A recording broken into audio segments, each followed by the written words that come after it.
Hello, my name is Ekaterina Zvezdova, and I'm a Technical Service Manager at BioLegend. In this video, I will be sharing a few technical tips for sample preparation, handling, and storage in LEGENDplex assay. Each LEGENDplex manual contains information on validated sample type, sample preparation, and dilution. If your sample is not listed on the LEGENDplex manual, or if you expect your sample to contain low or high concentration of the analyte, we suggest you perform preliminary testing with multiple dilution to identify the dilution factor that is optimal for your assay. We have general recommendations for buffer compatibility when it comes to preparation of cell lysates and homogenates for LEGENDplex assay. The final buffer for the lysate should contain neutral pH and no denaturating chemicals. If detergent is required, a non-ionic detergent such as NP40 can be added at low concentrations. Make sure to keep the lysates at physiological ionic strength and include sufficient amount of protease inhibitors.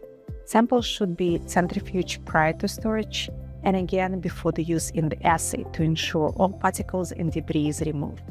If your sample contains a high lipid content, remove any lipid layer after centrifugation. Please note for the tissue lysates, you may have to prepare 2 standard curves diluted in both assay buffer and lysate buffer to make sure that your lysate buffer doesn't interfere with analyte detection. When measuring cell culture supernatant, we recommend using fresh cell culture medium for standard curve preparation. If fresh culture medium is not available, preparing standard curve in the assay buffer is recommended. For serum plasma and tissue culture supernatants, you can refer to LEGENDplex manual for storage conditions. We typically advise storing samples at -20 degrees and avoid multiple pre-store cycles that are above 2.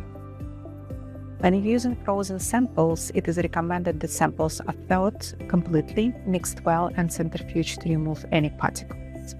Thorough but gentle mixing of samples is recommended when performing dilutions and immediately prior to plating.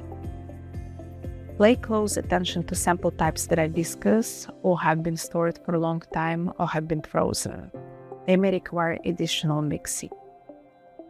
Also, plastic consumables used for storing and preparing the samples and the standard curve significantly impact analyte detection.